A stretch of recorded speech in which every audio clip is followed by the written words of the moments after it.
Hello from amazing Cuba. Today we are flying a beautiful American Airlines Airbus A319 with winglets, and the whole trip starts with this colorful taxi ride to the airport of Varadero. It's a flight of just 45 minutes, but it connects two very different worlds, Cuba and the United States. On our flight we're passing over some world-famous places like the Florida Keys and the Everglades. So while we're up there, why not have a look down there too and visit the Everglades crocodiles and Hemingway in Key West. Come with me and let's check in for a great short trip together.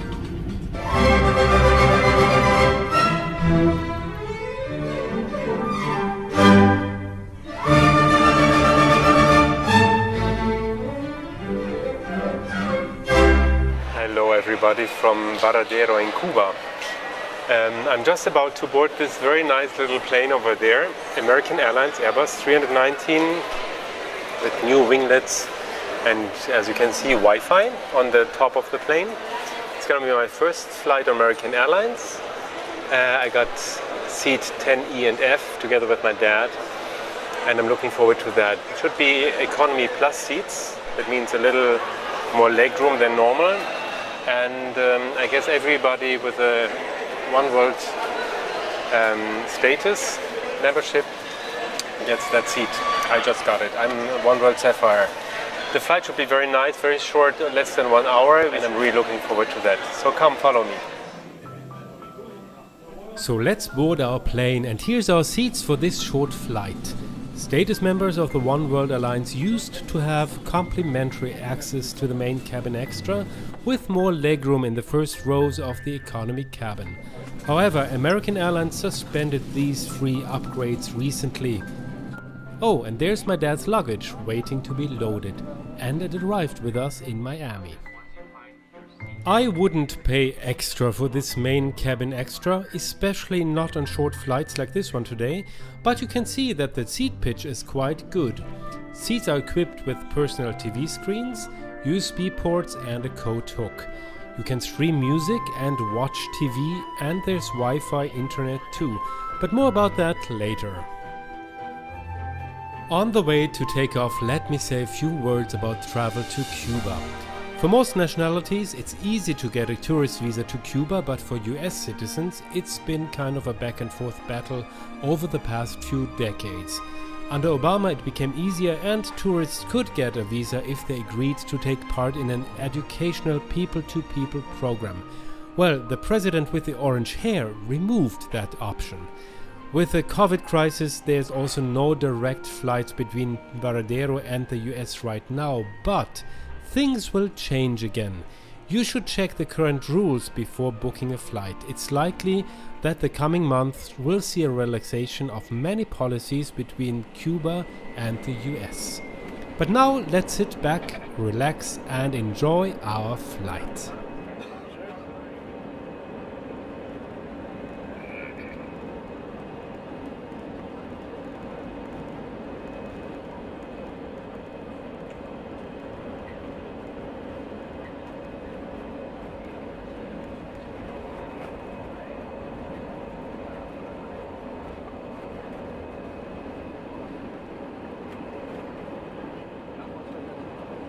The international airport of Varadero is about 15 miles away from both the seaside peninsula of Varadero and the provincial capital of Matanzas, and about 1 hour and a half from Havana. On this route you should really get a window seat on the right hand side, because the flight is just too beautiful, and the first highlight after takeoff is the view down to the 12 miles long beach of Varadero with its fantastic white sands and light blue watercolors.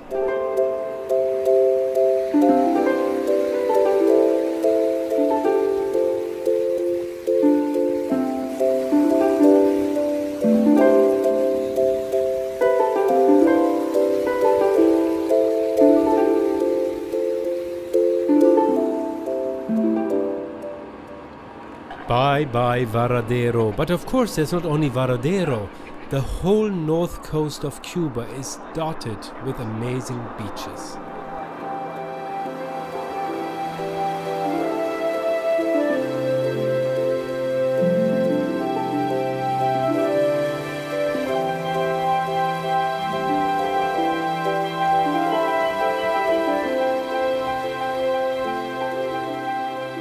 We're leaving Cuba behind. There's no food service on this short 45 minutes flight, but anyway, I'm busy looking out of my window. And just a few minutes later, we are reaching a famous spot on the globe, the Florida Keys. This 120 miles long stretch of over 200 islands and islets is connected by a highway all the way down to the last island, Key West. So let's jump down for a moment and have a quick look.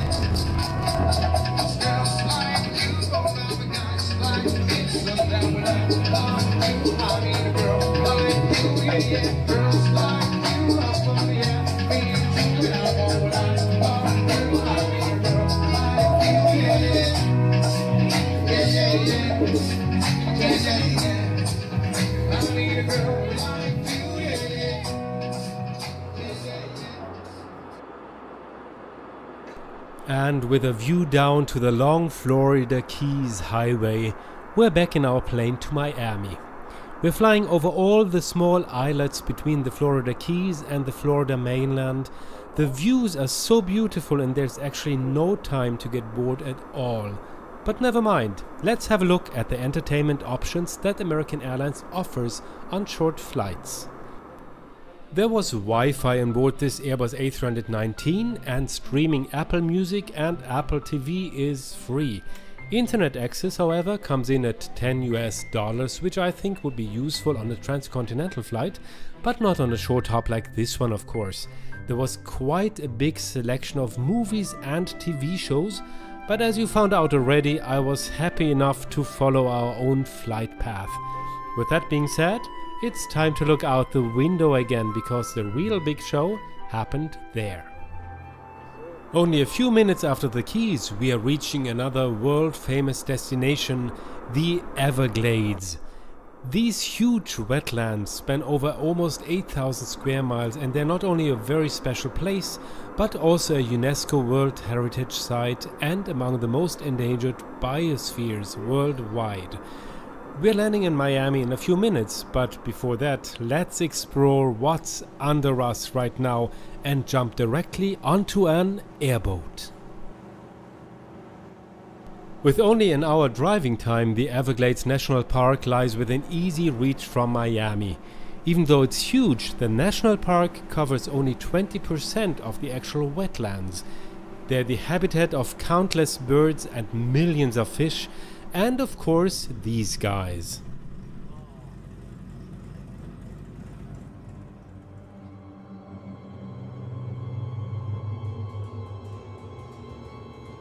But even the biggest, scariest predators have to leave our world eventually, and as horrible as it looks, other creatures depend on this.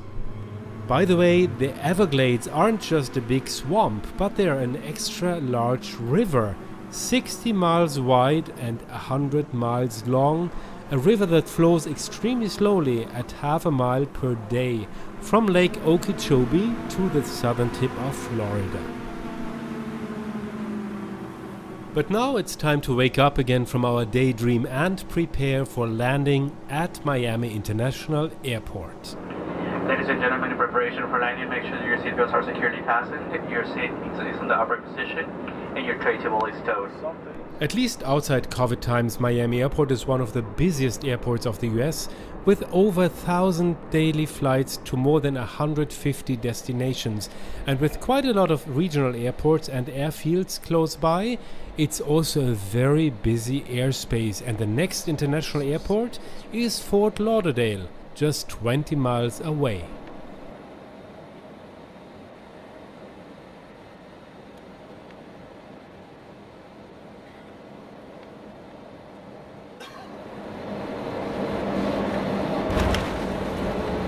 And welcome to Miami and welcome to Florida. Needless to say that Miami Airport is the gateway not only to Miami, Miami Beach, the Florida Keys and the Everglades. It's also great to drive up the Atlantic coastline and see some unspoiled wild beaches, the Kennedy Space Center, Disney World and the Universal Studios. But that's another story.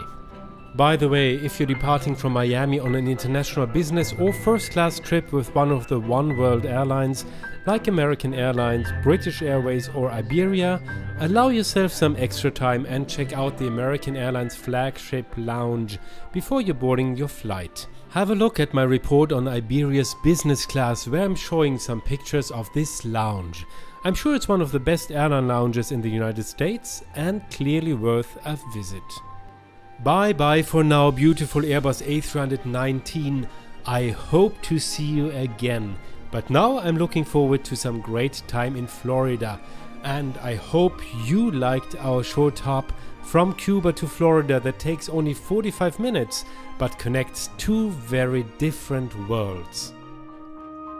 Thank you for being a wonderful and growing audience. There's lots of more exciting and informative videos in the making, and new things are planned for 2021. So stay healthy, stay tuned and subscribe to my channel with the little bell, and thank you for interacting and all your feedback and questions. They're so appreciated here. See you again soon at Travel, Sing, Fly.